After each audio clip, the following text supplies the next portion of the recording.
Dan kita masuk kepada fasal yang ke-6. Kita dah habis dah tentang fasal yang ke-5 dah habis. Dah habis. Fasal yang ke-6 dan fasal yang ke-7 pada menyatakan dua tangan dan dua kaki. Kata musannif rahimahullah ta'ala, wa nafa'ana bi'ulumihi wa 'ulumikum fid dharain amin. Ketahui olehmu bahawasanya Allah Ta'ala menjadikan ia bagi engkau akan dua tangan dan dua kaki kerana beberapa manfaat yang bangsa akhirat dan yang bangsa dunia. Maka adapun segala manfaat akhirat, maka mengerjakan engkau dengan keempat-empatnya, dua tangan dan dua kaki tersebut, akan segala pekerjaan kebajikan, seperti berjalan kepada masjid dan kepada tempat belajar ilmu yang memberi manfaat, dan berjalan kepada tempat perang sabil. Sebut perang sabil, ini perang fi sabilillah lah. Untuk guru kita dulu panggil perang sabil. Dan tempat mengerjakan haji dan umrah, dan berjalan kerana ziarah dan menghubung rahim. Ini menghubung silaturahim. Bahasa Arab terjemah tuliskan silaturahim, maksudnya menghubung rahim. Ziarah ni diguna kepada bahasa kita melawat orang yang Allahumma salli ala sayyidina Muhammad, orang yang sihat. Ziarah orang yang sihat dipanggil zara, yazuru ziyaratan. Berbeza dengan ada, ya'udu iyadatan, iyadah untuk sakit, orang sakit. Sebab tu dipanggil iyadatul marid dan ziyaratu as-sahih. Orang sihat kita lewat, kita sebut dengan ziarah, dan orang sakit kita sebut dengan iyadah. Tapi kita orang Melayu mana-mana pun ziarah semua kan. Ziarah orang sakit, ziarah orang sihat semua sekali. Baik. Dan yang lainnya daripada segala ibadah yang dikerjakan dengan dua kaki. Ini Syekh Abdul Qadir Mandili rahimahullah terang dulu secara umum tentang apakah tujuan dijadikan kaki dan kebaikan kaki itu dijadikan, dan seperti menghilangkan yang mungkar dengan tangan, cerita bab tangan pula, dan menulis akan ilmu, dan berjabat tangan dengan orang yang saleh, dan yang lain daripada segala ibadah yang dikerjakan dengan dua tangan. Ini ibadah dengan tangan pula. Dan adapun segala manfaat, tak perlu kita terang panjang kerana benda dah maaf. Dan adapun segala manfaat dunia, tadi manfaat akhirat, ini manfaat dunia pula, maka iaitu berusaha dengan dua tangan dan dua kaki itu pada mencari harta benda dan segala tujuan engkau, dan memelihara engkau dengan dia daripada mudarat, seperti lari dengan kaki daripada binatang buas. Binatang buas-buas, dan seperti menolak dengan tangan akan kejahatan. Sebab tu tapak tangan dipanggil dalam bahasa Arab al-kaf. Dia dah kafun. Kenapa? Ditakuffu 'anil syarr. Ditakuffu 'anil syarr. Tapak tangan dipanggil kaf. Apa munasabah nama tapak tangan dengan kafun? Kerana nak menghalang daripada, kafun ni maksudnya takufu, menghalang daripada benda tidak elok pada badan kita. Itu antara munasabah kenapa dinamakan tapak tangan kafun dengan kaf. Itu juga wajah. Limadha summiyal wajhu wajha? Kenapa nama wajah dipanggilkan wajah? Limuwajahatin nas. Kerana kita bila nak bersembang dengan orang, kita akan berhadapan dengan orang tersebut. Kerana itu wajah dipanggil wajah. Itu antara sebab kenapa tapak tangan dinamakan kafun. Baik. Kemudian lari daripada binatang buas-buas, dan seperti menolak dengan tangan akan kejahatan orang yang menerkam ia akan dikau, dan bermula mensyukurkan nikmat kaki. Baru diceritakan tentang nikmat kaki. Macam mana nak syukurkan nikmat yang Allah Ta'ala bagi ni, nikmat kaki dan nikmat tangan. Bahawa engkau pakai akan keduanya pada segala taat, dan engkau pelihara keduanya daripada tiap-tiap maksiat. Itu cara nak kita jaga anggota tangan dan kaki. Jangan buat benda yang maksiat, buat dengan taat. Maka itulah cara kita pelihara anggota tersebut. Maksudnya Syekh tolak ubah pandangan orang ni dengan jaga ni dia ingat lotion. Tengok kaki dia, dia tak mau bagi markah kaki, dia bubuh ubat. Bukan itu maksud jaga. Itu hanya jaga zahir. Jaga yang betul adalah jaga daripada melakukan maksiat daripada perkara tersebut. Maka jangan engkau menyakiti dengan dua tangan engkau akan yang diharamkan pada syarak menyakitinya. Jadi apa-apa yang diharamkan dalam syarak untuk kita sakitkan dengan tangan, maka diharamkan kita gunakan tangan untuk melakukan kejahatan kepada perkara tersebut. Faham? Baik. Jadi tampak orang, kalau nak apa ni, nak pukul orang, kita pukul di muka, maka itu diharamkan dalam syarak. Nah, sebab tu kalau jadi guru, sebaiknya jangan gunakan tapak tangan kita ni untuk tampak muka orang tersebut. Nampak tak? Kerana disebut dalam hadis Nabi SAW, bila mana Sayyidina, ada seorang sahabat Nabi SAW, saya terlupa nama dia, yang mana dia tampak hambanya. Kemudian Nabi SAW tekuk sahabat tersebut dan mengatakan bahawa Allah Ta'ala menjadikan Allah Ta'ala menjadikan wajah lelaki tersebut ada suratihi, ada suratihi. Yani dia ada surah siapa? Hi itu kembali kepada siapa? Ramai orang yang mujassimah, dia kembalikan hi itu kepada Allah Ta'ala. Ada suratillah Ta'ala. Ada mamnu'. Imam Ibn Fura radhiyallahu anhu, ini ulama besar dalam mazhab Asy'ariyah, dia mengatakan surati ala surati Adam alaihissalam. Hi kembali kepada Nabi Adam alaihissalam. Jadi Allah menjadikan wajah lelaki ini ala surati Adam. Maksud Nabi Adam dijadikan dengan bentuk yang macam ni. Wajahnya begini, tangannya begini, badannya begini, kakinya begini. Tiba-tiba kamu tampak wajah orang tersebut, maksudnya kamu telah menghina sesuatu yang telah Allah Ta'ala muliakan. Itu maksudnya. Jadi sebab tu dilarang kita dipukul, jangan pukul di muka. Pukul tempat lain yang untuk kita nak bagi nasihat kepada kita, nak bagi peringatan kepada dia. Di tangan kan, tempat-tempat yang tidak sensitif, maksudnya gitu. Boleh? Dan jangan engkau khianat dengan kedua akan orang yang dipercayai engkau dengan dia. Maksudnya jangan engkau khianat dengan kaki dan tangan ni kepada orang yang engkau yang orang yang dipercayai engkau dengan dia. Khianat kawan sendiri. Dan jangan engkau pegang dengan melainkan akan yang haram. Dan jangan engkau tulis dengan keduanya akan yang dilarang daripadanya dan daripada yang memberi mudarat akan orang Islam. Jangan pegang dengan tangan ni dengan benda yang diharamkan oleh Allah Ta'ala, yang dihalalkan oleh Allah Ta'ala. Boleh pegang tangan orang perempuan yang bukan mahram, na'udzubillah. Dan jangan engkau tulis, ini zaman Facebook, jangan tulis melainkan benda yang memberi manfaat. Sebab tu sebelum kita tulis sesuatu benda dalam Facebook kita tu, ini sebab intishar, sebab sekarang ni zaman dia, orang semua benda dia nak tulis.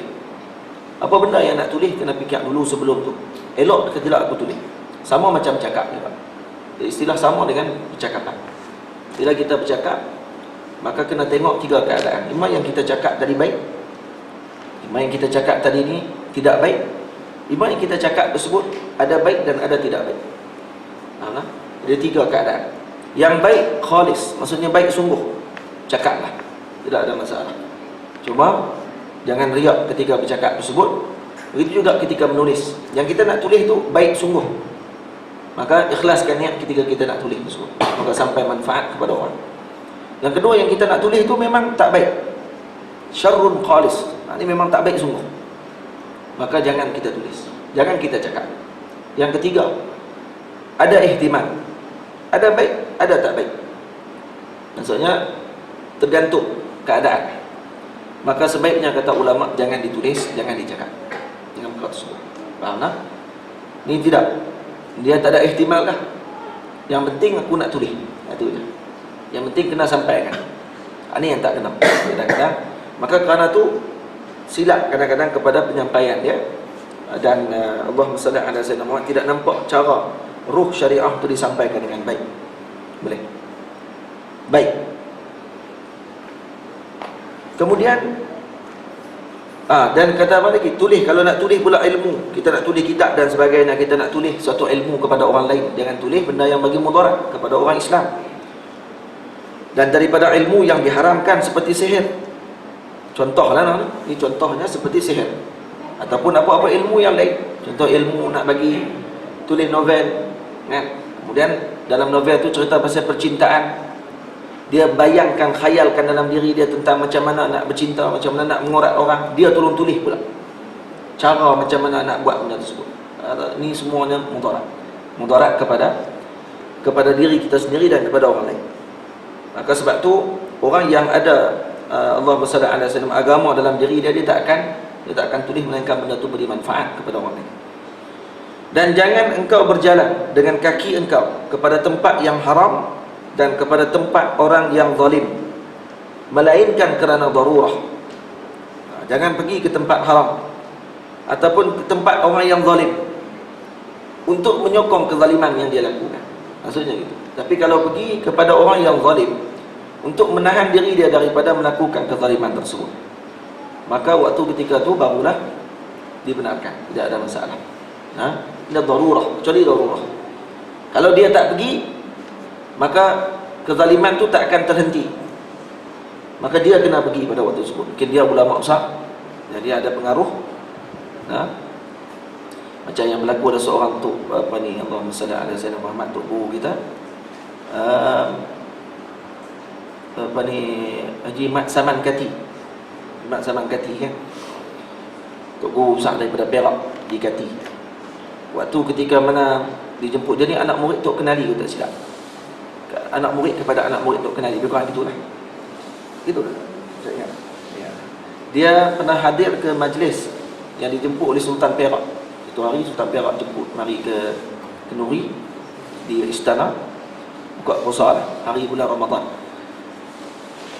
Waktu tak masuk lagi, buka puasa tak masuk lagi, iftar tak masuk lagi pun. Tapi Sultan kata, ya silalah bersantap, silalah makan.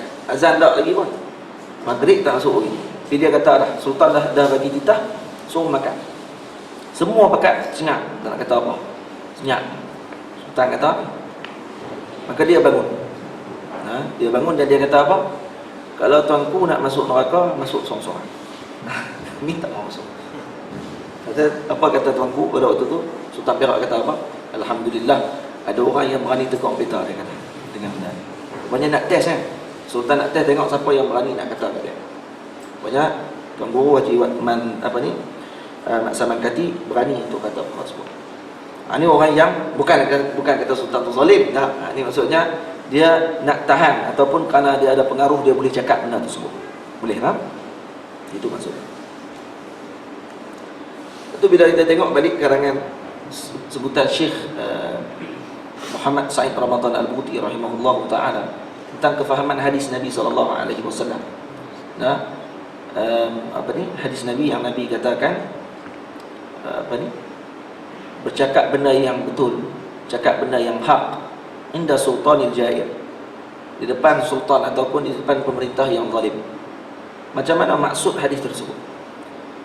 Jadi ada orang yang kata Syekh Muhammad Said Ramadan Al-Buti, ada yang faham dengan hadis tersebut dengan naik atas mimbar, kemudian cela pemimpin yang zalim, kemudian kata sekian, ataupun keluar ke jalan, kemudian kata sekian kepada pemerintah yang zalim. Dia kata dah selesai kerja dia dan saya telah berjuang di jalan Allah Ta'ala. Kata Syekh, kalau betul kamu nak mengamalkan hadis tersebut, tengok hadis tu betul-betul.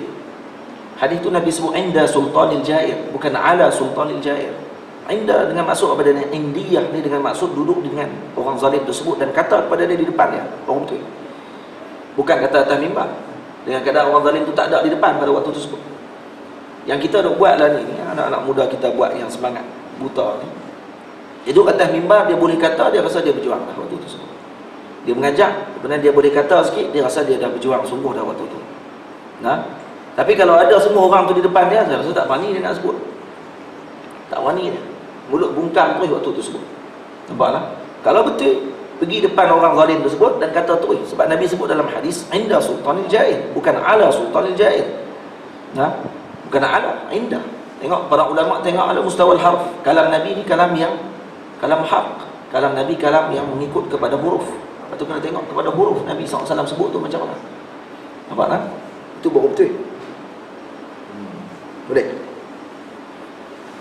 Sebab tu bila mana para masyayikh, para ulama menegur para pemerintah ni dengan duduk dengan mereka, tapi ulama-ulama kita tak tulis dalam Facebook. Syekh Usamah dia tak tulis dalam Facebook. Saya hari ni alhamdulillah dah tegur lah. Ada Abdul Fattah Sisi kan, takbir ada. Dia tak tulis dalam Facebook dia. Semua benda kita tulis kan. Tak, bukan macam kita lain lah. Semua benda kita nak tulis. Nah, ni kalau dia tak tulis, kita kata dia tak tegur dan sebagainya. Nampak lah, sekurang-kurangnya boleh mari jugalah, mari ke Mesir ni lah. Belajar Mesir ni boleh mari lagi lah ke Mesir. Yang duk kata zalim lah, Azhar dah berubah lah apa semua kali, mari jugalah kali ke Mesir. Mari mana? Mari Azhar jugalah kali. Tu kata pelik tu. Pergilah ke tempat lain kalau betul. Kalau kata dah ni kan, ada mari juga ke Azhar kali. Atas dasar siapa dia ni? Atas inayah daripada siapa? Daripada ulama Al-Azhar Syarif. Yang mereka ni mempertahankan dan mereka pegang tangan orang zalim daripada buat zalim. Kerana jasa mereka ni lah, pegang tangan orang zalim tadi dengan cara yang kita tak nampak. Nah, yang orang awam nampak seolah-olah macam takyid kepada orang zalim tersebut. Kan takyid. Bukan para masyayikh ini menguatkan orang zalim, tidak sekali-kali. Tapi nak menjaga institusi yang paling besar di dalam dunia Islam ni. Kalau jatuh institusi ni, maka seronoklah barat ke sana. Yang ni yang kami nak jatuhkan. Kalaulah para masyayikh mengambil pendekatan yang bukan disebutkan oleh Nabi SAW dalam hadis. Kalaulah orang zalim memukul belakang kamu sekalipun, taatlah dia pada waktu tersebut. Maksudnya apa dia? Kena taat. Jangan keluar daripada orang zalim tersebut lagi mana dia tidak melakukan kufrun bawah. Maksudnya dia bukan kafir yang terang-terang. Nampaklah. Masyayikh gunakan hadis tersebut kerana mereka ni muhaddisin.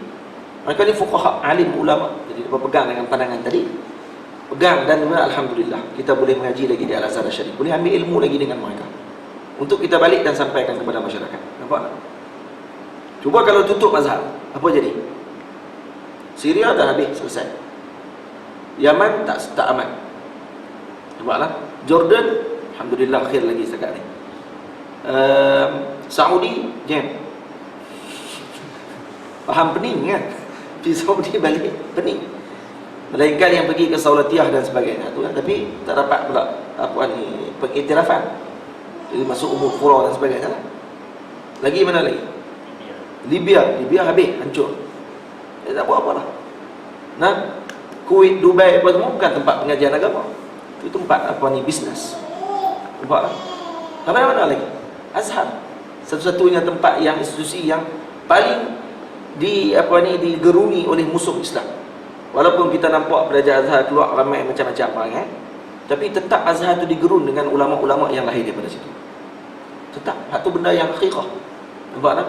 Dan kerana tu mereka nak tumpu sungguh bumi Al-Azhar ni. Kenapa? Kerana mereka nak hancurkan Al-Azhar. Tapi ulama Azhar dapat inayah. Allah Ta'ala pimpin mereka dengan jamaah ulama Azhar ni. Allah jaga mereka.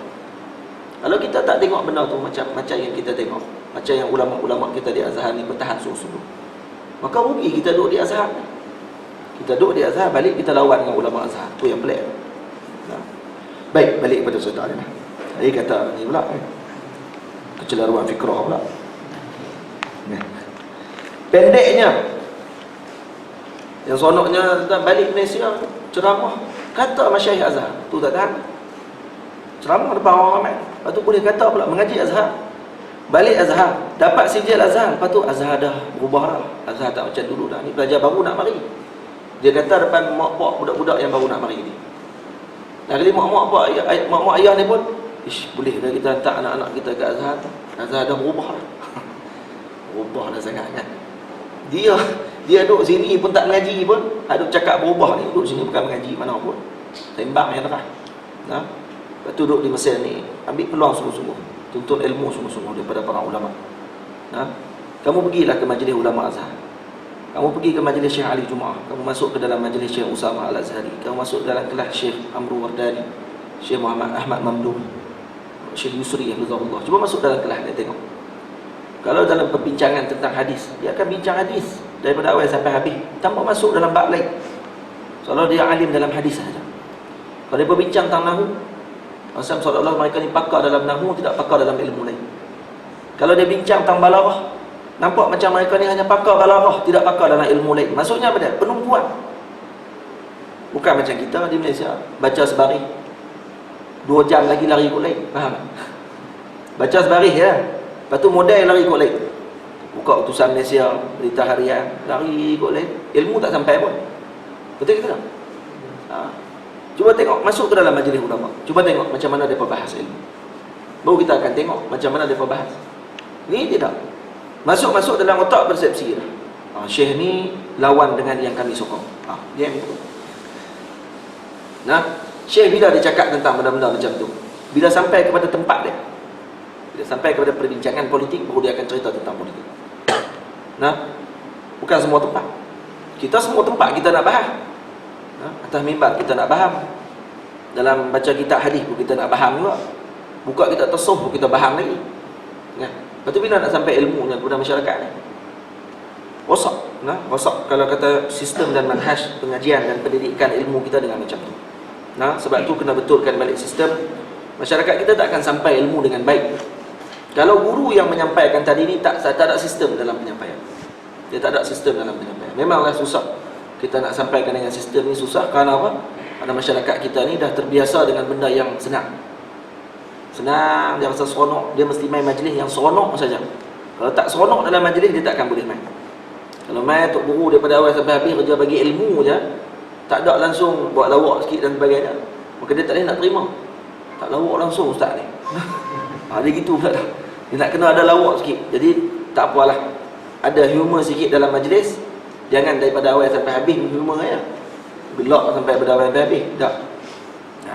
Yang penting ilmu yang kita sampaikan. Faham tak? Baik, pendeknya, segala gerak engkau dan segala diam engkau itu sebesar-besar nikmat. Sebesar-besar nikmat Allah Ta'ala atas engkau. Maka palingkan olehmu akan dia kepada taat, supaya adalah engkau daripada mereka yang mengetahui akan nikmat dan mensyukurkannya. Maka diharap berkekalan nikmat itu pada engkau, kerana syukur itu pengikat bagi nikmat. Maksud pengikat bagi nikmat daripada in syakartum la azidannakum wa la in kafartum inna azabi la syadid. Dan sebab bagi bertambahnya ini bertambahnya nikmat. Maksudnya syukur akan ikat nikmat tadi kepada kita. Nikmat tak akan lari kalau orang ni syukur, malah akan bertambah lagi nikmat tersebut. Hajjaj Yusuf Al-Saqafi pernah sekali ada seorang lelaki ni ditangkap, kemudian dijatuhkan hukuman kena pukul lah. Jadi bila kena pukul tu, setiap kali pukulan lelaki ni sebut Alhamdulillah. Kali bila pukul lagi Alhamdulillah. Hajjaj Yusuf Al-Saqafi dia letakkan berapa kali pukulan, tak ada lebih daripada pukulan. Contohnya dia letak dalam 40 kali kena pukul lelaki ni. Hukuman dia 40 kali pukulan. Bila lelaki ni sebut Alhamdulillah setiap kali pukulan, dia tambah lagi lebih pada 40. Lepas tu lelaki ni tanya, jadi kenapa? Bukankah kamu kata aku kena pukul dalam berapa kali je? Ni kamu tambah lebih daripada yang sepatutnya ni.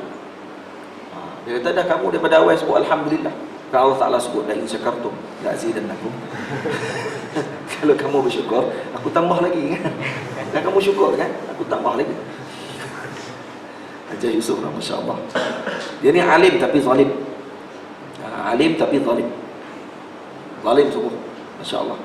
Bunuh sahabat Nabi SAW, Sayyidina Abdullah bin Zubair radhiyallahu ta'ala anhu, dan digantung Sayyidina Abdullah bin Zubair di depan Kaabah Al-Musharrafah. Ini Hajjaj Yusuf Al-Saqafi. Dan dia gunakan menjanik untuk serang tentera Sayyidina Abdullah bin Zubair, dan pecah Kaabah pada waktu tersebut. Sebahagian Kaabah terpecah kerana serangan Hajjaj Yusuf Al-Saqafi. Mana? Tak apalah, benda dah berlalu, dan semoga Allah Ta'ala kumpulkan kita bersama dengan orang-orang yang benar lah, orang yang baik. Sayyidina Abdullah bin Zubair. Dan jangan engkau palingkan segala gerak dan diam engkau itu kepada maksiat, supaya jangan ada engkau daripada mereka yang kafir akan nikmat, iaitu tiada syukur akan dia. Kafir ini maksudnya kufur nikmat. Maka sebab bagi ditanggalkan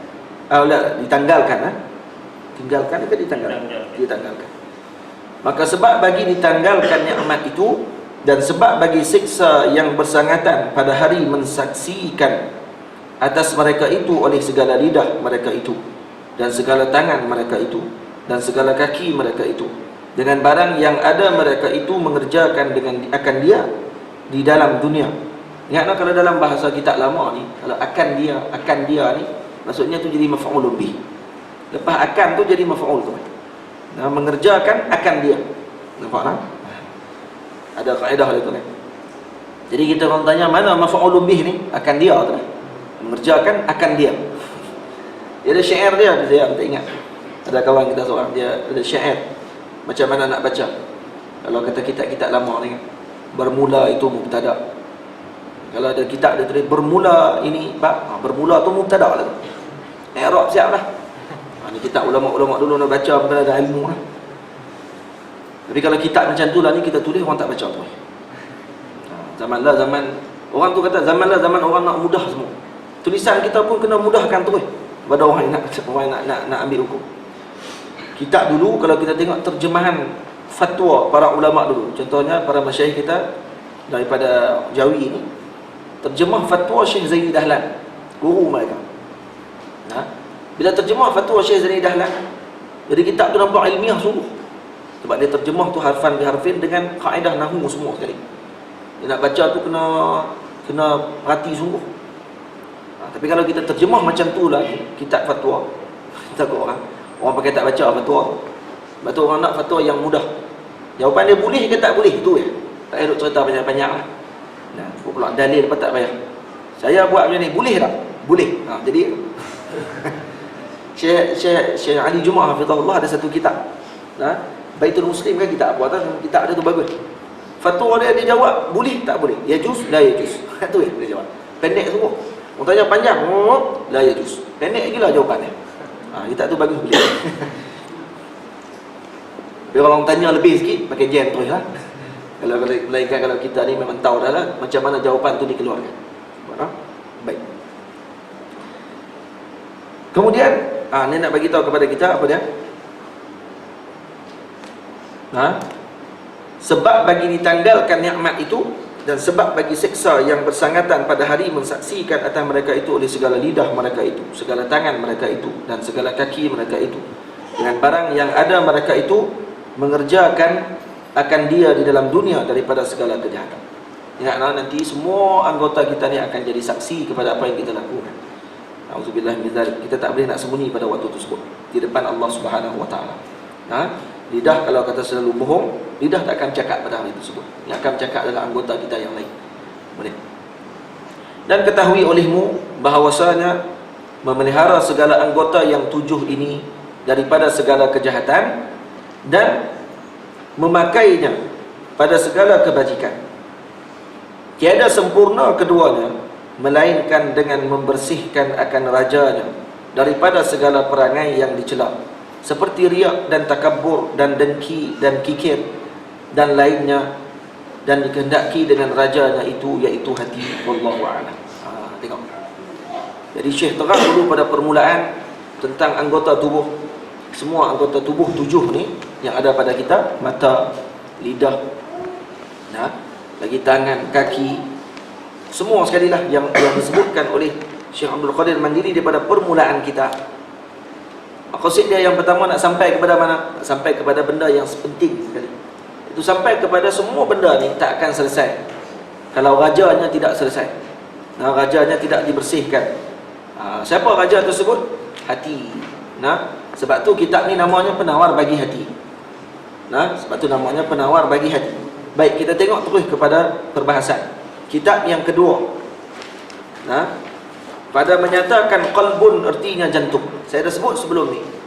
Qalb maknanya jantung. Jadi sebenarnya seolah-olah pengarang kita, iaitu kitab Syekh Abdul Qadir Mandiri, dia nak sebut penawar bagi jantung. Tapi orang Melayu kita kenal jantung ni dengan bahasa Melayu kita hati. Dia sebut hati ni, dia faham dengan hati sanubari tersebut. Maka dia terjemahkan mengikut pada bahasa Melayu. Faham tak? Jadi dimaksudkan dengan qalbun itu adalah jantung. Ini disebut dalam majalah jantung. Dan padanya 10 bab yang mengandung akan sifat kecelaan yang 10. Ketahui olehmu bahawasanya qalbun itu ada baginya 2 makna. Qalb ada 2 makna. Pertama, qalbun jismaniyun, iaitu daging yang ditaruh. Qalbun jismani, Maksud jantung yang berbentuk jasmani, bentuk jisim. Apa dia? Dia terjemahkan daging yang ditaruh di dalam dada sebelah kiri. Jantung tu lah, duduk sebelah kiri, yang menyerupai ia akan jantung pisang. Dan iaitu daging yang tertentu di dalamnya ada lubang, dan di dalam lubang itu ada darah yang hitam. Ini jantung ni lah yang Nabi SAW dibelah dada Nabi SAW, dikeluarkan qalbun Nabi SAW, jantung Nabi dengan bentuk jismani tersebut. Kemudian dibelah dada Nabi, dikeluarkan gumpalan hitam dalam dada Nabi SAW. Kenapa Nabi SAW dibuat begitu dengan ain, dengan mata Nabi sendiri tengok? Tak bolehkah Allah Ta'ala buat supaya Nabi hatinya bersih? Boleh. Allah Ta'ala boleh untuk buat perkara tersebut. Cuma kenapa Allah buat macam tu? Kerana nak bagi bukti lagi jelas, bagi kuat lagi hati Nabi SAW bahawa Nabi adalah pilihan Allah Subhanahu Wa Ta'ala. Nampak tak? Itu tujuannya. Mana ada orang yang lebih kuat daripada Rasulullah SAW? Dibelah dada dalam keadaan yang duk tengok pula tu, nampak depan mata. Kemudian hak ni pembedahan, boleh katakan pembedahan pertama dalam dunia lah, yang paling Allah SWT paling canggih. Tak perlu masuk dalam bilik, tepi padang. Tak perlu masuk tolak dengan troli ke, mau masuk dalam bilik nak kena tengok betul-betul dengan alat-alat yang lengkap. Tak. Hak ni pembedahan yang paling pro. Tak ada yang boleh lawan dengan pembedahan tersebut. Kemudian dibawa dengan tistun daripada zahab, bekas daripada emas. Letakkan air zam-zam dalam bekas tersebut untuk cuci hati Nabi SAW. Karena tu air zam-zam dilebihkan daripada air-air yang lain. Kenapa? Karena dipilih air zam-zam, tidak air di Telaga Kausar. Orang akan tanya, kenapa pilih air Telaga Kausar? Kenapa pilih air Telaga Zam-Zam? Sedangkan Telaga Kausar dah ada pada waktu tersebut. Ini dalil kata Telaga Zam-Zam lebih afdal daripada Telaga Kausar. Itu disebut oleh para ulama dalam satu syair, wa afdalul miyahi ma'un qad naba' min baini asabi'in nabiyil muttaba' yalihi ma'u zamzam thumma al-kausaru thumma nilul misra thumma baqil anhar. Apa dia air sungai yang paling afdal? Air yang paling afdal air apa? Air yang keluar daripada celah jari Nabi SAW. Wa afdalul miyahi ma'un qad naba', air yang keluar min baini asabi'in nabiyil muttaba', yang keluar daripada jari Nabi SAW dalam peperangan Tabuk kan, yang keluar air daripada celah-celah jari Nabi kita Muhammad SAW. Ada beberapa kisah lagi lah, banyak tempat yang Nabi letakkan tangan Nabi dalam air dan kemudian keluar air daripada celah Nabi, celah tangan Nabi. Moga-moga kita dapat minum air tersebut di syurga nanti insya-Allah. Kita tak boleh nak minum dah air itu di dunia. Sebab apa? Sebab sahabat yang boleh ambil air tersebut, kita tak boleh dah. Itu air yang paling afdal alal itlaq. Sebab tu kata para ulama, kalau Nabi Musa AS boleh pukul batu keluar air, Nabi lebih daripada tu lagi, keluar daripada jari tu. Keluar air daripada batu benda yang ma'ruf, benda yang biasa. Tapi keluar daripada celah jari ni benda yang luar biasa. Ni yang benda yang ajib. Yang kedua, ma'u yalihi ma'u zamzam. Yang kedua air zamzam. Kenapa air zamzam?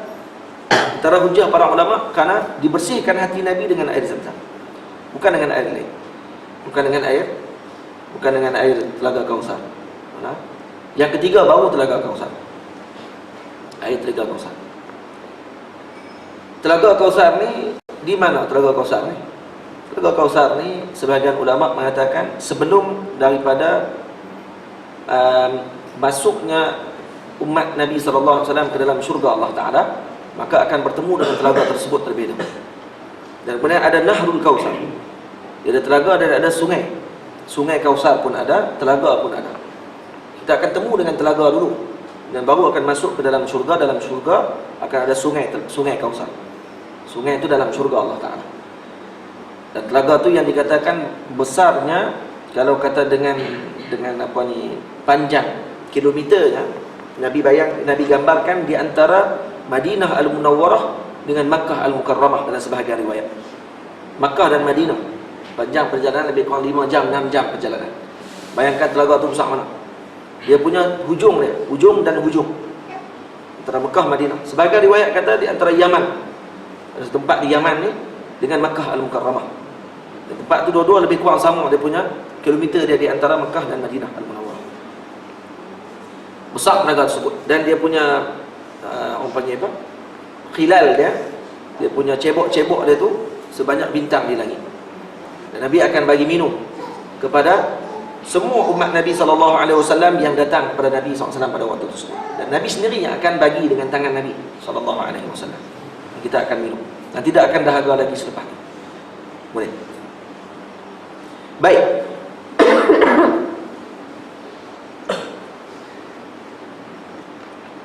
Kemudian ada satu iskal dalam hadis tersebut. Apa iskalnya? Ada orang akan komplain dikatakan Nabi mengetahui apa yang berlaku dalam dunia ni. Walaupun Nabi dah meninggal. Tidak?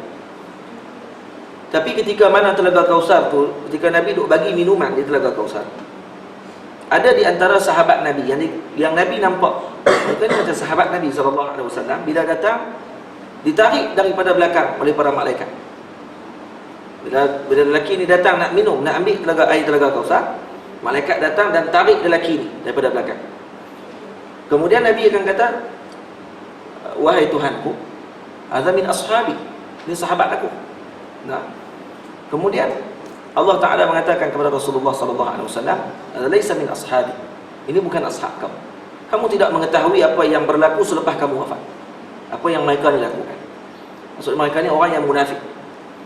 Nah, apa ni orang munafik yang mereka telah lakukan benda yang tidak elok dalam umat. Baik. Iskalnya di mana?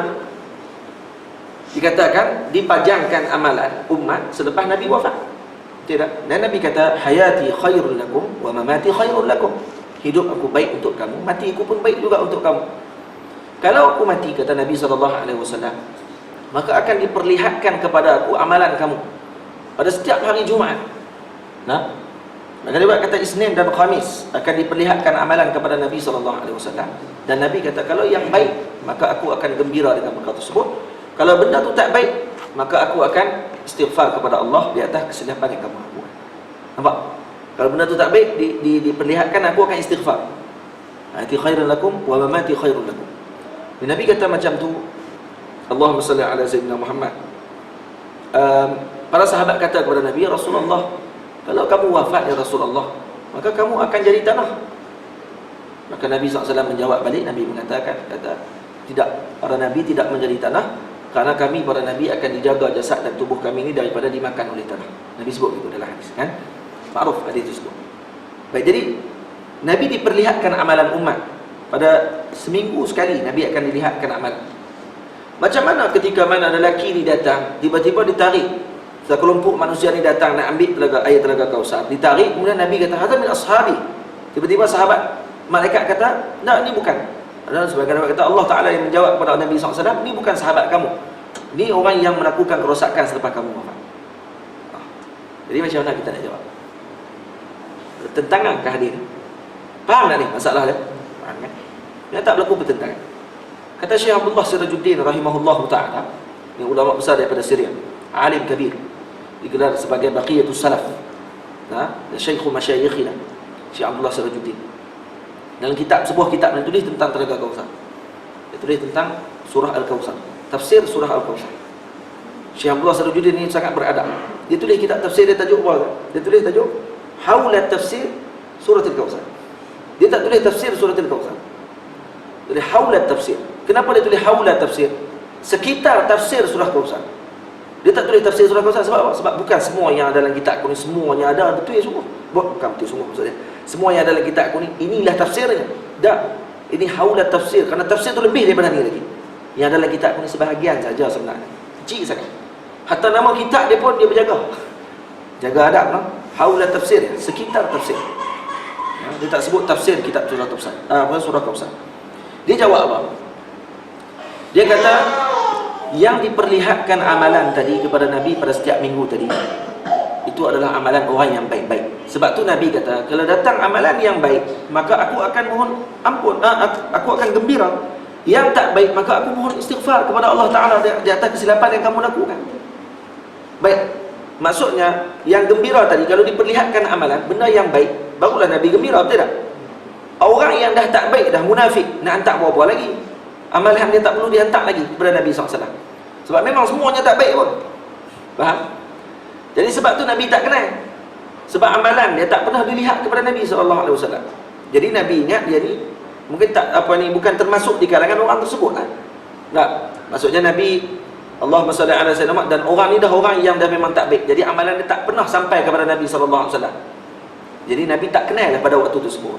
Dan Nabi ingat dengan keadaan yang asal. Kerana ni sahabat aku pada asal. Dan rupanya bukan sahabat Nabi lagi pada waktu tersebut. Faham tak? Kenapa nama dia sahabat juga? Nama sahabat juga sebab duduk dengan sahabat. Macam hadis maudhu' lah. Hadis maudhu' hadis kan? Dah. Kenapa nama dia hadis maudhu'? Kerana dia duduk dengan hadis. Dah orang duk panggil dia hadis maudhu', panggillah hadis juga. Tapi hadis maudhu'. Nampak tak? Kerana dia duduk dengan hadis. Macam tu lah gelaran nama dia. Sama aja. Faham tak? Jangan keliru lah. Tu jawapan dia. Cerita tentang darah hitam tu kan, lari sampai ke situ. Yang kedua, ni takrif kedua bagi jantung. Qalbun ruhaniyun. Ini qalbun ruhani, iaitu sesuatu yang halus, yang mengetahui dan yang mengenal dan yang mendapat daripada manusia. Dan ia hakikah manusia. Ni hakikah bagi manusia ni adalah qalbun ruhaniyun, ataupun dipanggil qalbun saunabari. Hati sanubari dipanggil. Dan ia jua yang dihadapkan kepadanya perkataan, dan ia jua yang disuruh dan yang dilarang. Maksudnya kepada siapa yang diletakkan taklif, qalbun inilah, qalbun ruhaniyun inilah yang diletakkan dengan taklif, larangan, suruhan, perkataan, tuju kepada mana? Kepada hati tersebut. Nampak? Ataupun kalau kata kita bercakap, daripada mana keluarnya perkataan tersebut? Daripada qalbun tu lah, qalbun ruhani tadi. Sebab tu dia ambil satu syair daripada seorang Kristian. Syair ni Kristian, tapi ulama ambil sebagai bukan dikatakan istidlal, tapi syahid dalam sebagai bukti kepada perkataan tersebut. Kerana dia ni pun ahli dalam lughah. Innal kalama la fil fuadi wa innama ju'ila al-lisanu 'ala al-fuadi dalila. Nampak tak? Innal kalama la fil fuadi wa innama ju'ila al-lisan 'ala al-fuadi dalila. Sesungguhnya kalam tu daripada mana? Daripada jantung, fuad, yakni qalbun saunabari, daripada hati sanubari ni. Dijadikan lidah ni sebagai dalil kepada apa yang ada di dalam hati. Faham? Itu maksudnya. Sebab tu kalau orang lelaki duk cakap nikah dua tu, dia kata cakap ya, bukan buat betul pun. Itu qalbun saunabari tu. Kalau isteri yang dengar kata dia boleh keluar balik, dia kata apa? Innal kalama la fil fuadi wa innama. Boleh keluar balik syair tu. Ju'ila al-lisanu 'ala al-fuadi dalila. Lidah tu hanya sebagai dalil apa yang ada dalam hati tu sebenarnya. Jadi keluar daripada lidah tu. Tapi ada orang kadang-kadang dia keluar daripada lidah ya, hati dia tak ada niat pun. Baik. Dan ada baginya sangkut paut dengan qalbun jismani. Dia ada sangkut paut juga dengan qalbun jismani. Kenapa? Karena kata para ulama, qalbun ruhani ini tempat dia di mana? Di qalbun jismani. Dia punya makan dia, tempat untuk duduk dia di mana? Di qalbun jismani. Itu tempatnya. Dan sesungguhnya tercengang kebanyakan akal manusia pada mengetahui sangkut paut antara keduanya. Tercengang di sini maksudnya apa? Jadi tahayyul. Jadi payah nak tetap. Hati ini dengan jantung sanubari, dengan jantung yang jismani ini, macam mana kaitan di antara dua ni? Sebab tu adakah ulama kata jantung ni di situ tempatnya akal? Sebab bila mana disebut oleh Syekh dan ia jua disuruh yang dilarang, yang disuruh yang dilarang, di situlah bermaksud ni tempat taklif. Jadi tempat taklif ni bukan maksudnya ni tempat untuk keluarnya akal. Akal daripada mana? Daripada jantung tersebut. Faham? Sebab orang yang berakal baru orang ni akan diletakkan taklif kepada dia. Maka bermaksud jantung ni tempat untuk orang yang berakal. Imam Abu Hanifah rahimahullah kalau buka dalam kitab berkenaan dengan al-aqlu, dalam kitab tauhid, dia kata Imam Abu Hanifah berpandangan al-aqlu fid dimagh. Kata Imam Abu Hanifah akal ni di otak. Atau kalau rosak otak, maksudnya gila orang tersebut, maka dia akan diikhlas bagi hilang akal. Imam Syafi'i rahimahullah berpandangan akal ini di qalbun, di hati, di jantung gitu. Daripada mana dalil Imam Syafi'i keluarkan? Imam Syafi'i keluarkan dalil daripada ayat Al-Quran. Lahum qulubun la ya'qiluna biha. Mereka ada jantung tetapi tidak berfikir dengan jantung tersebut. La ya'qiluna biha. Bermaksud akalnya di mana? Qalbun, fi qalb. Faham? Itu dalil Imam Syafi'i dan kuat dalil tersebut. Kuat dalil tersebut berdasarkan ayat Quran. Baik, jadi bila berlaku tahayyur, tercengang kebanyakan akal manusia pada mengetahui sangkut paut antara kedua. Bila disebut akal manusia di sini, yang bincang tentang benda ni bukan hanya di kalangan ulama Islam, tapi juga dalam falsafah barat, Greek dan sebagainya. Mereka juga bincang tentang di mana tempat keluarnya akal ni. Di jantung kah, di dimagh kah, di otak kah dan sebagainya. Dibincangkan oleh kebanyakan fi'ah minan nas, daripada manusia ni. Mereka bincang tentang perkara tersebut.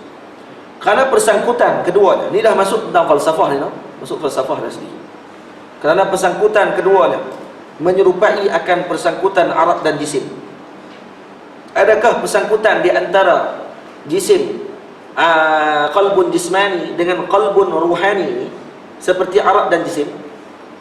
Maksudnya arad, benda yang tak boleh berdiri sendiri, jisim yang berdiri sendiri. Nah, contoh macam warna putih dengan dinding. Dinding yang berwarna putih, dinding itu jisim. Manakala warna putih tadi adalah arad. Putih dia tak boleh berdiri melainkan kena ada dinding, betul tak? Jadi dengan sebab ada dinding baru dia boleh digelar dengan putih pada dinding tersebut. Boleh tak kita pergi ke kedai, kita pergi minta putih saja? Tak boleh. Saya nak putih. Apa yang putih tu? Cat putih ke? Baju putih ke? Kain putih ke? Apa yang putih ni? Nak yang putih je. Nak putih. Apa-apa yang putih lah. Tapi putih itu putih, tak berdiri pada benda apa. Gila. Arab mana boleh berdiri sendiri? Arab ni mesti duduk pada satu benda. Jadi adakah persangkutan antara Allahumma salli ala sayyidina Muhammad di antara qalbun jismani dengan qalbun ruhani ni seperti arad dan jisim? Maksudnya benda ni kena menumpang pada benda ni. Seperti mana adanya kalau ada jisim, ada arad padanya, dan arad mesti menumpang pada jisim. Macam tu kah? Atau persangkutan yang memakai perkakas dengan perkakas? Apa maksud memakai perkakas dengan perkakas? Ini illah ma'lul. Illah dan ma'lul. Illah ma'lul contohnya macam? Contoh macam cincin pada jari. Bergerak tangan, maka bergeraklah cincin tu sekali. Illah dan ma'lul dia. Faham? Baik. Jadi maksudnya mesti kena ada juga persangkutan di antara jantung sanubari dengan jantung jismani. Jadi berlaku percanggahan lah. Syekh sebut secara umum ni. Bila disebut secara umum macam ni bermaksud apa? Bermaksud ada dua pandangan. Ada yang berpandangan sangkutan ataupun alaqah di antara qalbun jismani dengan qalbun ruhani ini adalah alaqah arad dan jisim. Sebagian lagi mengatakan alaqahnya adalah alaqah illah dan ma'lul. Yang ni perbahasannya dalam kitab-kitab falsafah. Kena buka dalam kitab-kitab falsafah. Saya ada satu kitab. Kitab apa ni? Allahumma salli ala sayyidina Muhammad. Kitab ni adalah talqis balik kepada kitab Al-Imam Baydawi rahimahullahu ta'ala dalam ilmu berkenaan dengan ilmu kalam. Dalam tu ada illah ma'lul, ada arad dan jisim, dan ada berkenaan dengan maqulat asyarah. Kemudian baru masuk tentang sifat Allah Ta'ala. Kitab tu Masya Allah Tabarakallah, susah nak baca. Baca 4 kali tak faham. Nak baca tu saja pun tak faham. Tahu kitab tu mukharrar untuk siapa dulu di Azhar? Untuk Ma'had Azhar. Kitab tu mukharrar untuk Ma'had Azhar. Ma'had Azhar kitab macam tu, kalau di Azhar tak tahu lah kitab dia apa, tak tahu. Nama tu. Tu mukharrar di Ma'had. Mukharrar Ma'had pun kitab dia Masya Allah Tabarakallah. Kitab yang cukup tinggi.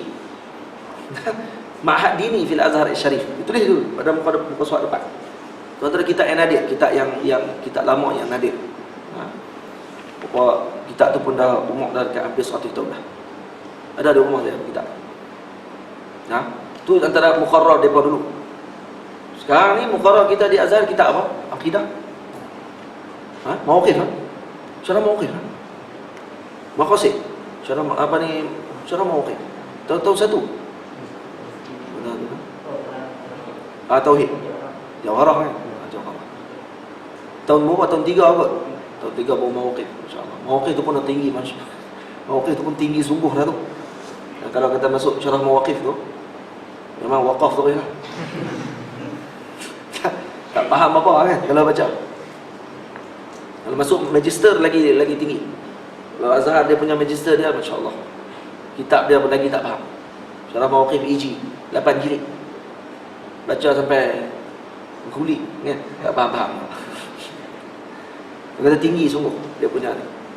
Kadang-kadang maksud dia pada kita mari daripada Malaysia dengan sistem pendidikan kita di Malaysia rendah, minta maaf kita sebut rendah sungguh.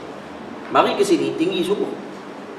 Jadi tak bertadung. Sebab tu antara sebab kenapa pelajar kita jam bila mari sini. Jadi jam campur dengan roti kan. Nahunya teruk kan. Nahu teruk, mari ke Mesir masuk kuliah lughah. Dia teruk nahu. Baru mai sini, baru nak mengaji lughah. Apa dia mari-mari terus masuk dah syair jahili apa semua. Nak kena hafal syair jahili apa semua ni. Nahu tak ada khabar pun pening lagi. Lepas tu nak kena mengaji kitab abang Awdah Masarik. Syarah Imam apa ni? Syarah Ibnu Hisham ala Alfiyah Ibn Malik. Tu pun kitab besar tu. Qatrun Nada tak pernah mengaji, Syuzurul Zahab pun tak pernah tengok. Nak tahu apa Syuzurul Zahab? Pun dia tak tahu, dia ingat macam makanan Arab tu.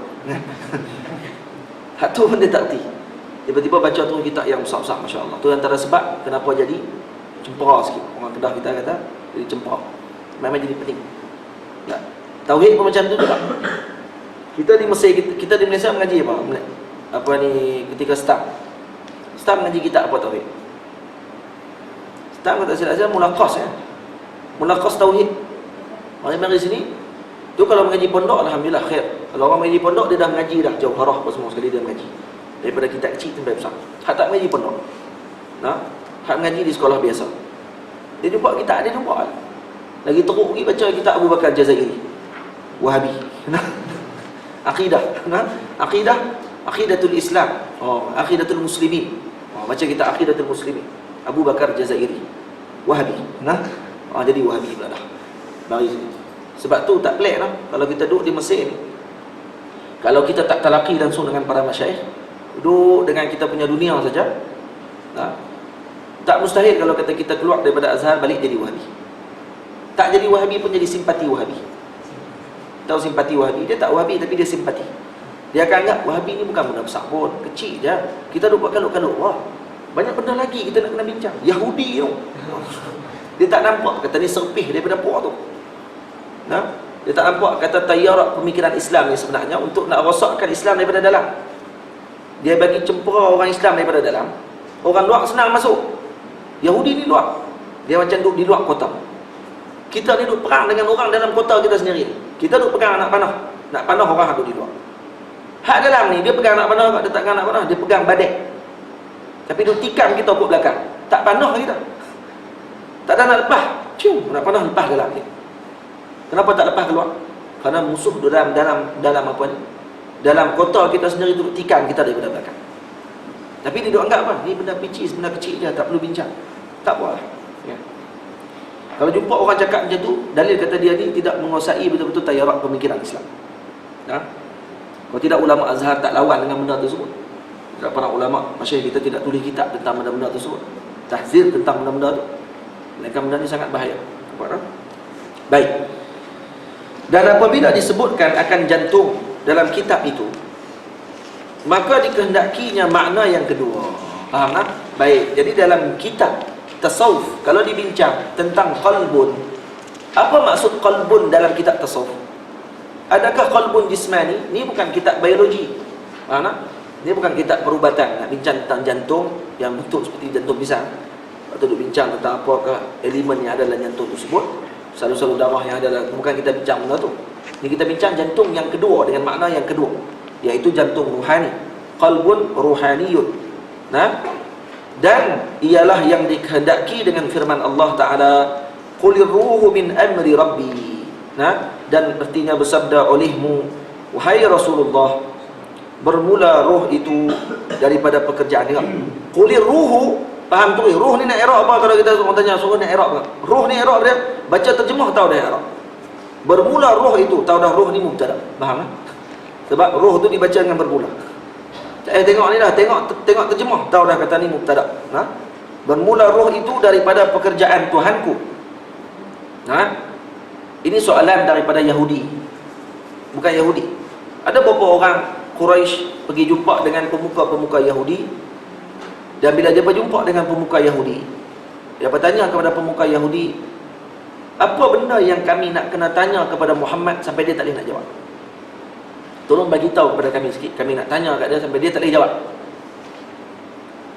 Sebab dia mengaku kata dia Nabi, dia kata dia diutus oleh Allah Ta'ala. Jadi kami nak tanya kepada dia. Maka kata pemuka Yahudi tersebut, tanya kepada dia 3 soalan. Kalau dia jawab 3 soalan, dia tak betul. Kalau dia jawab 2 soalan dan 1 soalan dia tidak jawab, maka dia betul Nabi. Mereka tahu dah benda tu. Ada dalam kitab mereka dah. Jadi kata mereka ada ilmu tentang kenabian Nabi SAW. Sampai tahu Nabi akan jawab beberapa soalan Nabi tak akan jawab. Sampai macam tu mereka boleh tahu detailnya mereka tentang Nabi SAW. Dalam surah Al-Baqarah, bila Allah Ta'ala sebut, mereka kenal Nabi lebih pada anak mereka sendiri. Tapi kerana ego, tak mau ikut Nabi SAW. Ini antara soalan dia apa dia? Soalan ditanya tentang Ashabul Kahfi. Kemudian ditanya tentang Zulkarnain. Kemudian ditanya tentang roh. Tanya 3 tentang Nabi.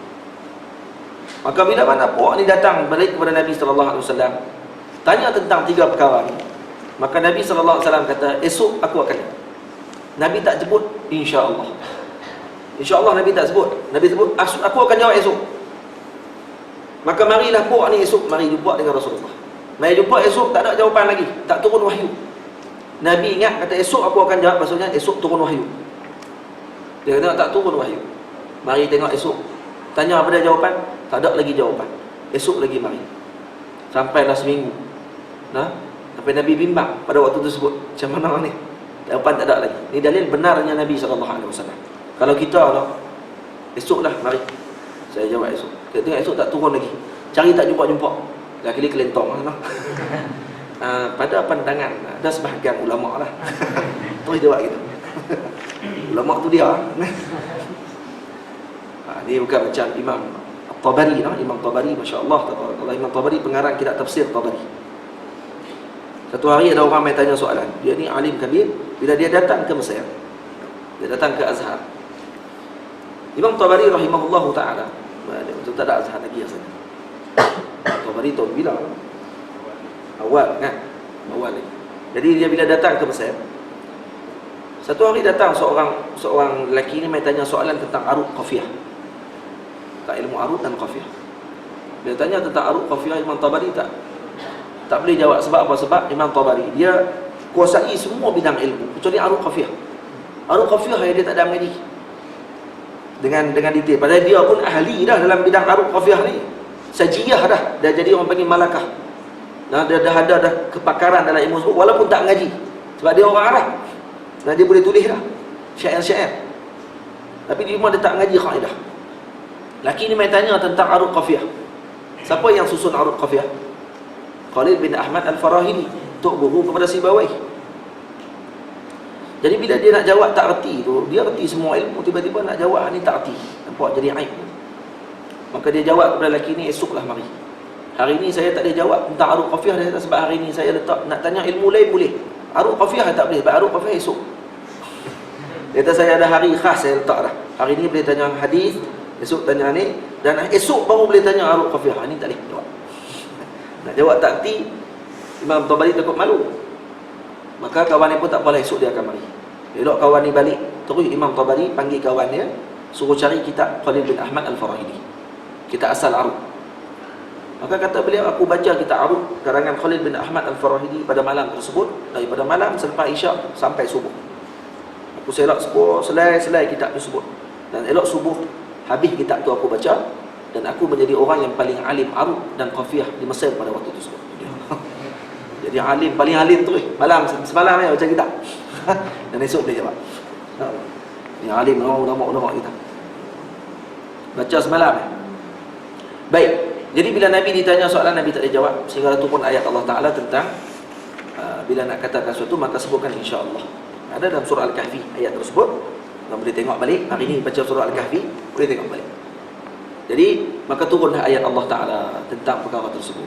Selepas mana? Seminggu baru turun ayat Allah Ta'ala tentang Ashabul Kahfi.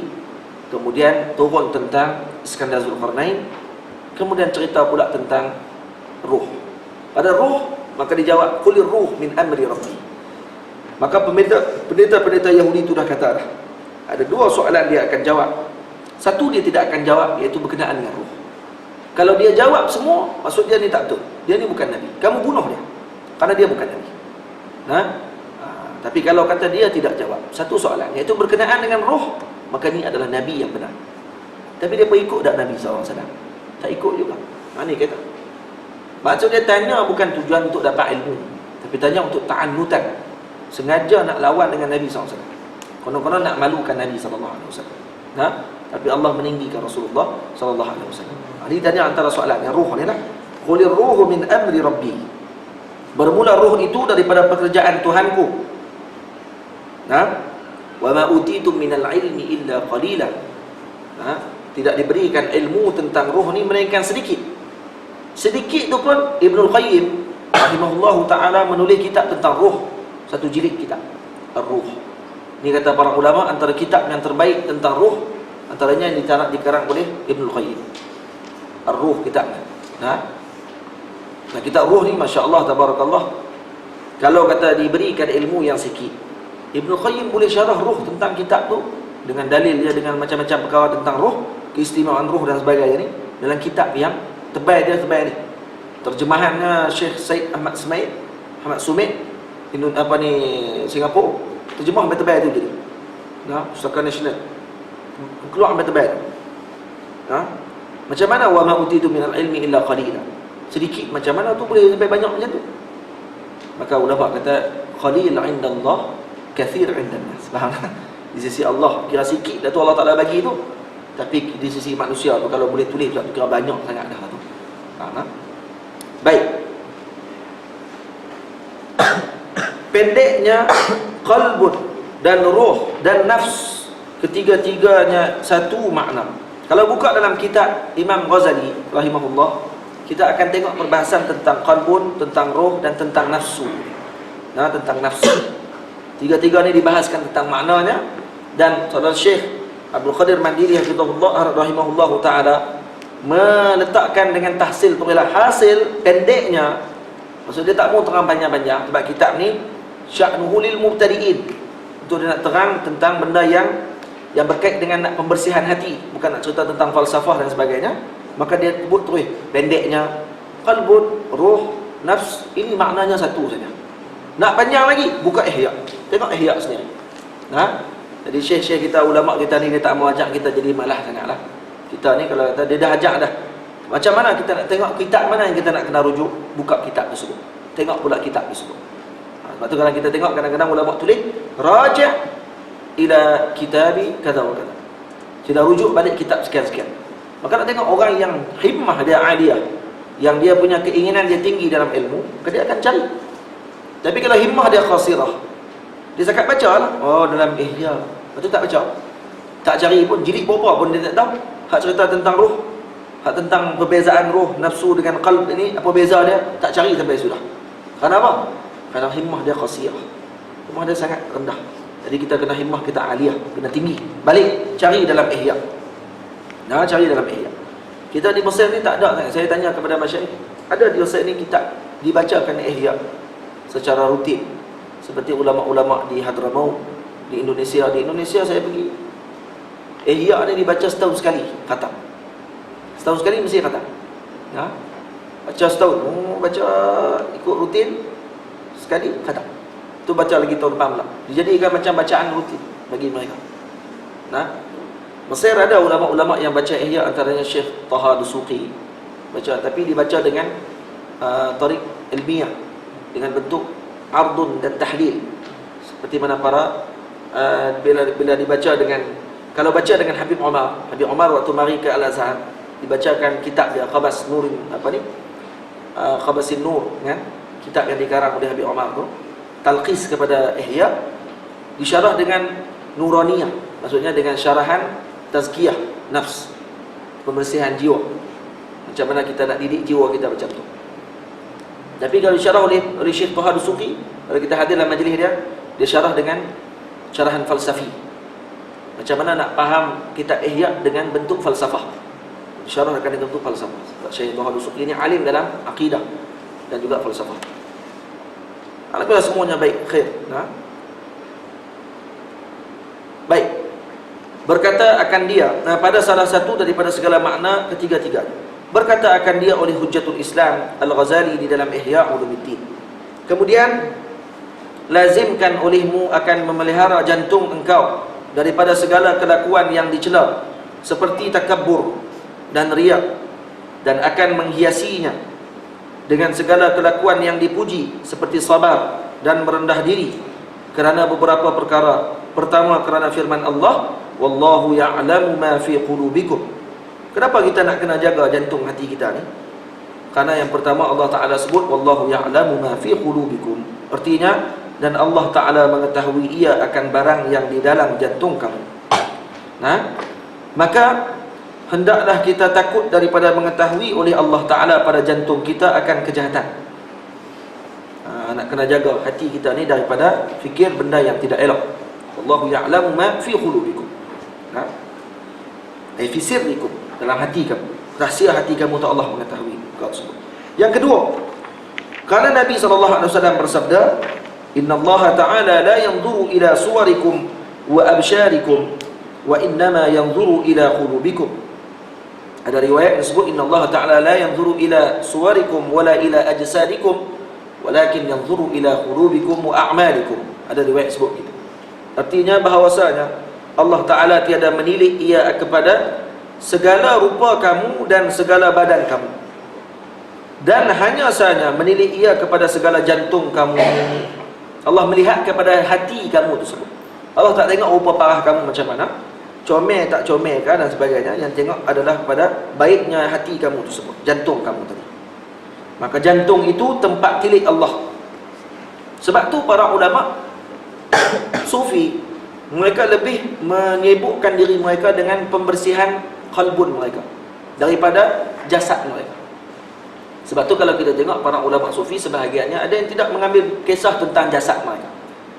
Kalau kita sibuk membersihkan jasad kita daripada jantung kita, kita lupa jantung, tapi kita sibuk pada jasad kita. Kita sibuk nak pakai baju elok, kita sibuk nak kena pakai benda yang wangi dan pakai yang baik-baik, tapi jantung kita busuk. Tapi para Sufi, para ulama-ulama dekat dengan Allah Ta'ala ni, mereka sibukkan diri mereka dengan membersihkan jantung mereka daripada tubuh badan mereka. Faham tak? Sebab tu contohnya Al-Imam An-Nawawi rahimahullah ta'ala, sibuknya dia dengan jantung dia, sampai dia tak perasan bajunya ada hama pada baju dia. Bajunya ada hama kerana dia sibuk dengan ilmu, sibuk dengan pembersihan jiwa dia. Faham tak? Sebab tu ada sebahagian ulama-ulama Sufi, mereka tidak penting kepada iltifat manusia, tak penting kepada pandangan manusia kepada diri mereka. Lagi jauh manusia tengok mereka, itu lagi baik. Lagi jauh manusia tidak tengok mereka, itu lagi dekat mereka dengan Allah Ta'ala. Kita sibuk dengan nak bagi orang tengok kita. Nampak tak? Ini beza kita dengan mereka. Sebab tu yang saya sebut sebelum ni, bila mana Imam Muzani rahimahullah pergi bertemu dengan Imam Naisaburi dalam hutan, bila nak ambil wudu, sembang-sembang dengan Imam Naisaburi. Bila Imam Muzani nak ambil wudu, singa mari daripada belakang. Singa ni mengaum. Imam Muzani jadi terkejut. Jadi pergi ke belakang sikit, terkejut tengok singa tu mari nak terkam dia. Maka menjerit Imam Naisaburi daripada atas bukit. Katakan, aku dah bagi tahu jangan kacau. Jangan kacau apa ni teman-teman aku yang datang bertemu dengan aku. Singa tu patah balik, lari masuk lautan. Takut dengan Imam Naisaburi. Imam Muzani tanya, apa rahsia sampai singa pun takut dengan kamu? Maka kata Imam Muzani, antum syaghaltum bil-zawahir wa khiftumul asad. Kamu sibuk diri kamu dengan benda zahir, dengan ilmu fiqh, dengan apa semua ni, kamu takut dengan singa. Wa nahnu syaghalna bil bawatin, kami sibuk dengan ilmu batin, yakni ilmu jantung hati kami. Faqafana al-asad, maka singa takut dengan kami. Faham tak?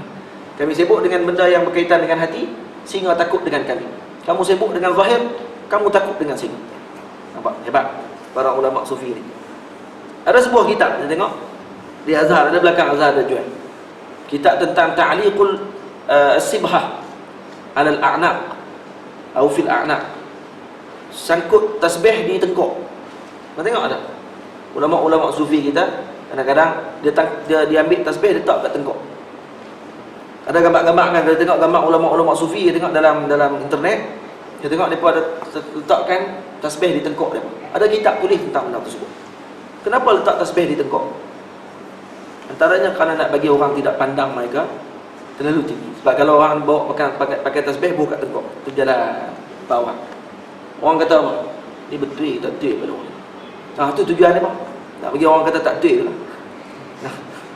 Lepas tu kadang kita tengok para ahlillah ni ada ahwal mereka yang pelik-pelik. Ada yang pakai jam sampai penuh tangan. Ya. Tadi ada orang tok guru di Kedah ni, di Mahang. Tok guru Haji Mat Isa, kan, Patih Mat Isa. Patih Mat Isa ni pelik orang tengok dia. Tapi dia ni pengamal ataupun khalifah tarikat Satariyah, tarikat terbesar dunia Melayu. Nah, ni pakai jam penuh tangan ni. Jam ni penuh sampai ni. Jam belah ni pun penuh sampai ni. Kalau orang tengok apa benda pakai jam banyak orang ni. Ni ahwal. Ahwal ni kita pelik. Kita tak boleh nak kita tak boleh nak hukum dengan perkara tersebut. Faham tak? Kadang-kadang dia nak bagi orang tidak iltifat kepada dia. Faham? Baik, banyak lagi lah kalau cerita-cerita benda tersebut. Kita apa ni? Terlalu panjang. Baik. Kemudian baca sikit lagi. Dan maka tiada patut bagi kita menghiasi muka kita yang ia tempat tilik manusia, dan kita biarkan jantung kita kotor. Tengok. Yang kita sibuk nak pakai bedak kat muka, ya. Orang perempuan bedak bubuh maskara dengan bubuh lipstick, semua nak bagi comel atas muka. Jantung kuduh, kan? Bukan orang perempuan je lah, orang lelaki sekali lah. Orang perempuan marah pula. Orang lelaki pun sama lah. Dia sibuk nak tengok pokok bulu hidung terkeluar, kan? Lepas tu jambut nak kena bagi sama, kan? Baju nak kena serika bagi elok. Tak serika elok marah. Lepas tu ni side bagi baju tu nak kena bagi tajam, dan belaga orang luka habis orang, kan? Tu dia kalut. Tapi lah hati ni Masya Allah dengki dengan orang, ada hasad dekat orang tu. Lepas tu tak ada husnuzon dengan umat Nabi SAW.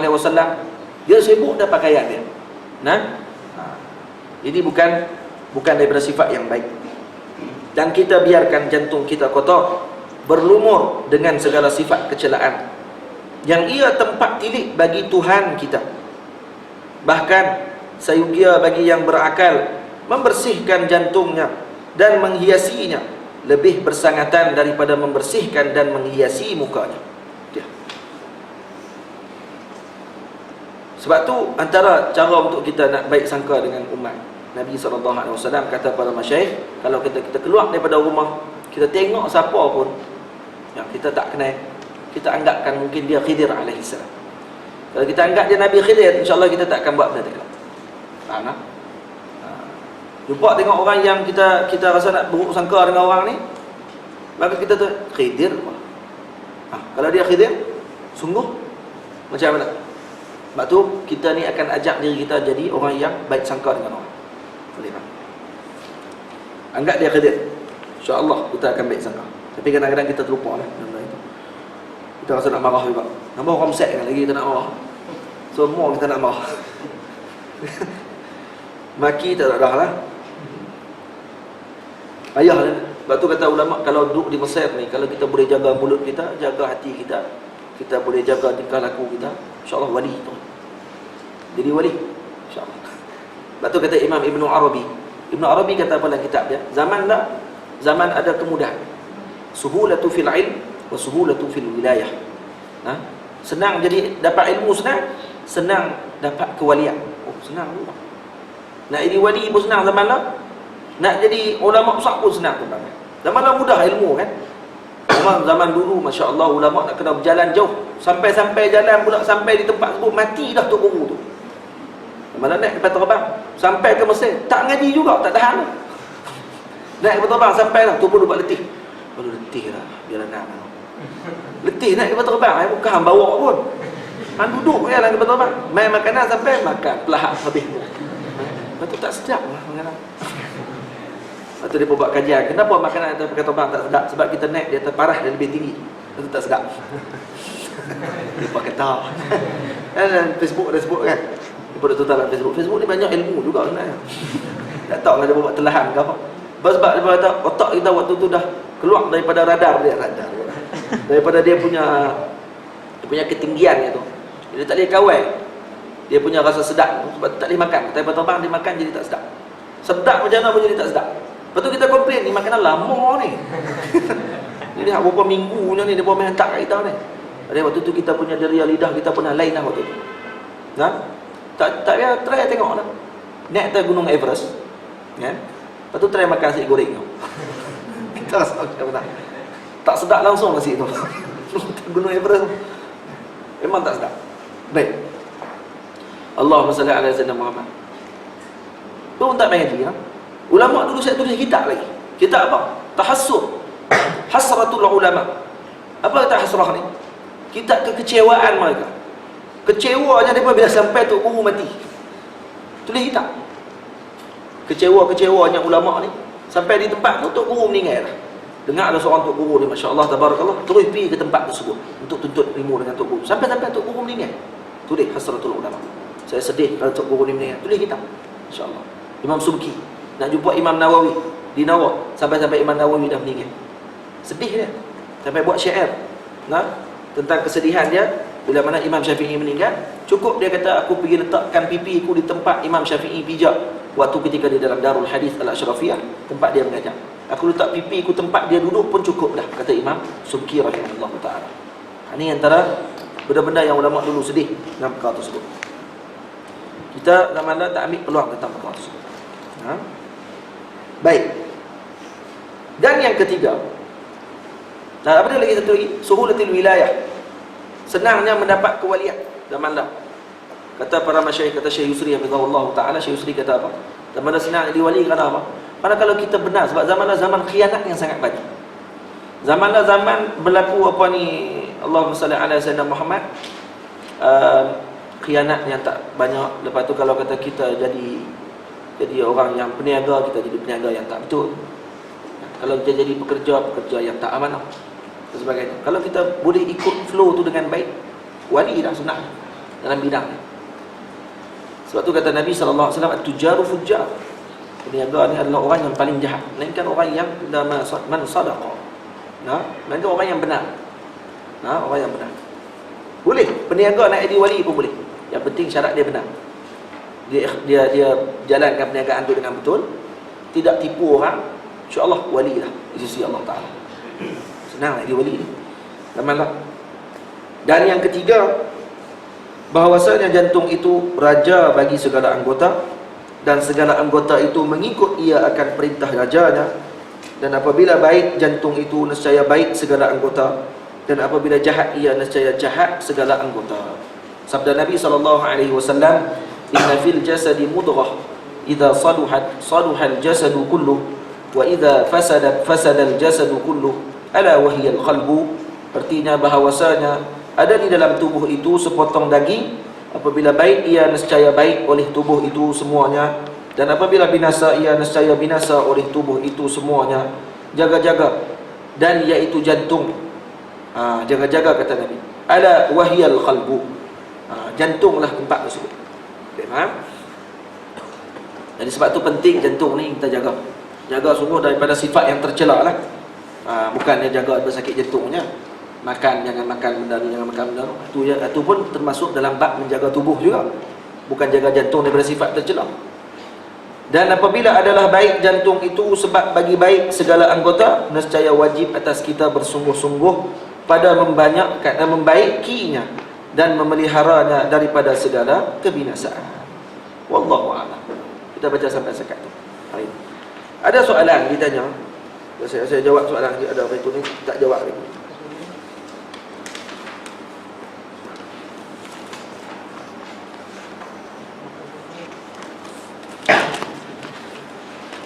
Assalamualaikum. Waalaikumsalam. Jikalau seorang itu duit haramnya lagi banyak daripada halalnya, kemudian disekalikan kedua duit tersebut, dan dia letak alamat kepada duit yang halal tadi untuk dibelanjakan ataupun dia tahu kadar duit halal tadi, adakah haram ke semua duit tersebut? Kata duit ni haramnya lagi banyak pada yang halal. Kemudian dia campur sekali, tapi dia tahu hak halal tu banyak mana. Sama letak alamat ke ataupun dia tahu kadar banyak mana halal tersebut, maka adakah semua jadi haram? Dah. Yang halal boleh dipakai. Yang haram tu saja tidak boleh dipakai. Boleh faham? Senanglah jawapannya. Yang kedua, apakah dalil boleh zikir sambil menari dan cium kaki guru yang mursyid? Banyaklah dalil. Kita nak cakap tentang dalil zikir sambil menari ni. Ada zikir, ada yang disebut. Ada orang dia gunakan ayat Quran. Kemudian dia kata ayat ni sebut bila Allah Taala kata alladzina yadhkurunallaha qiyaman wa qu'udan wa 'ala junubihim. Bila guna ayat tersebut dia kata ayat ni untuk tentang solat, bukannya tentang zikir. Kamu mengkhususkan sebab pada waktu tersebut. Sedangkan dalam kaedah ulama sebut dia al-ibratu bi umumil lafzi la bi khususis sabab. Ayat tersebut kata ulama umum termasuk kepada zikir. Sambil berdiri, sambil semua sekali itu. Nah, ya sebab dalam istilah ni menari dengan menggerakkan badan ni berbeza. Menari ataupun menggerakkan badan. Dia bila sebut menari tu yang dia nampak tak comel tu. Tapi kalau menggerakkan badan, gerakkan badan Allah. Nampak macam menari, sebenarnya tu menggerakkan badan. Kita istilah menari, jadi tak comel tu. Faham? Dari dia banyak. Ada ulama tulis kitab tentang ar-ruqas. Ada ulama yang tidak bersetuju dengan ruqas fi dzikri. Ada yang setuju dan sebagainya. Jumhur ulama bersetuju dengan perkara tersebut dan mengatakan perkara itu masih lagi dalam masalah furuk, bukan dalam masalah akidah. Masalah lain ini dimasukkan perkara furuk dalam akidah. Itu yang masalah. Dan kitab-kitab banyak ada jual di Al-Azhar, kita boleh cari kitab tersebut. Kemudian cium kaki guru mursyid. Nah, tentang cium kaki ni, perbahasan yang pertama kita nak kena tahu bukan masalah guru mursyid ataupun tidak. Maksudnya boleh cium kaki ke tidak? Betul. Kalau khusus guru mursyid lagi memanglah kan. Jadi tak boleh tak cium kaki orang. Nah, boleh tak ataupun tidak? Kita tengok dalam bahasan para ulama.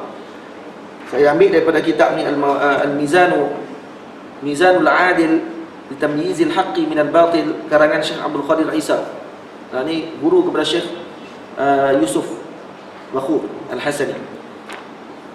Saya baca sikit dia punya perbahasan ya tentang perkara ni. Baik. Disebut di sini, dia sebut dalam bab ni tentang bab takbilul yad, cium tangan. Nah, dan kemudian masuk sekali tentang cium kaki pun ada. Disebut kata Allah Masya ma warada wa bi syaklin sahihin min turuqin adidatin min takbilis sahabati yadi Rasulullah sallallahu alaihi wasallam wa rijlaihi. Ada riwayat yang banyak yang mana menerangkan bahawa para sahabat Nabi mencium tangan dan kaki Nabi sallallahu alaihi wasallam wa mawadhi'a min jasadi, dan juga ada beberapa tempat daripada badan Nabi yang dicium oleh para sahabat. Minhum Usaid ibn Khudayr wa Umar wa ibnuhu Abdullah wa Sawad ibn Ghaziyah wa Munzir al-Ashaj, Talhah ibn al-Bara wa ghairuhum katsirun min as-sahabah. Banyak di antara sahabat, antaranya Sayyidina Usaid bin Khudayr, Sayyidina Umar, Sayyidina Abdullah bin Umar, Sayyidina Sawad bin Ghaziyah, Munzir al-Ashaj, di antara sahabat yang pernah mencium tangan dan kaki Nabi SAW. Ada orang akan kata pula tu Nabi, cium kaki Nabi tak apa lah, ni kaki orang biasa. Okey, baik, ada lagi riwayat. Ma warada min al-athar. Ada asar yang disebutkan an takhbilis sahabah aidi ba'dihim ba'dha, mencium tangan mereka sesama mereka. Wa takhbilit tabi'ina aidi sahabah wa ilaika ba'daha, dicium tangan. Ada lagi, ada sebut di sini tentang cium tangan dan kaki para sahabat Nabi sallallahu alaihi wasallam, antaranya yang diriwayatkan oleh al-Imam al-Bukhari radhiyallahu anhu dalam Adab al-Mufrad, anna Aliyan qabbala yad al-Abbas wa rijlahu. Sayyidina Ali mencium tangan dan kaki Sayyidina Abbas radhiyallahu anhu. Dan Imam Bukhari radhiyallahu anhu, Allah maksudnya bukan Imam Bukhari, Imam Ibnu Katsir dalam Bidayah wan Nihayah pernah meriwayatkan kisah falamma wasala Umar bin Al-Khattab ila Syam talaqahu Abu Ubaidah wa ru'usu al-umara. Bila mana Sayyidina Umar datang ke Syam, Sayyidina Abi Ubaidah Al-Jarrah datang ke bertemu dengan Sayyidina Umar radhiyallahu anhu bersama dengan pemuka-pemuka pemimpin pada waktu tersebut. Seperti Sayyidina Khalid, Yazid bin Abi Sufyan, mari jumpa dengan Sayyidina Umar. Fatarajjala Abu Ubaidah wa tarajjala Umar. Sayyidina Abu Ubaidah duduk bersila depan Sayyidina Umar, Sayyidina Umar pun bersila juga. Fa asyara Abu Ubaidah liyukhabbila yada Umar. Sayyidina Ubaidah buat isyarat nak cium tangan Sayyidina Umar.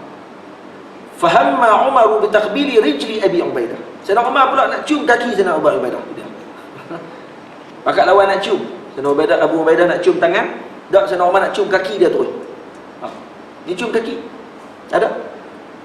Boleh. Jadi dalil di sini kata para ulama membenarkan perkara tersebut untuk cium kaki. Cuma zaman dah ni zaman fitnah.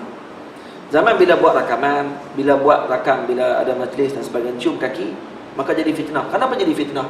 Karena tidak ada ilmu. Itu yang masalahnya. Kenapa zaman sahabat dulu tidak jadi fitnah? Karena yang melakukan perkara tersebut adalah orang yang berilmu. Nampak tak? Dan masyarakat keliling itu orang yang ada ilmu. Bila dia tengok ni dan ilmu, dengan ilmu yang dia ada, dia tidak akan cepat hukum. Orang zaman lah dia tidak ada ilmu. Dia buat telahan dulu sebelum dia tahu. Sebelum dia cari dalil, sebelum dia cari tanya kepada ulama. Kemudian yang dia tanya pula kadang-kadang kepada orang yang bukan dia keluarkan dengan ilmu, tapi keluar dengan sentimen. Karena yang cium kaki tadi ni sufi. Saya benci dengan sufi. Maka sufi ni memang banyak benda dia buat tak betul. Tak apalah, terang dulu betul ke tak betul buat tu. Nah, ada tak dalil? Boleh ataupun tak boleh. Nah, itu maksudnya.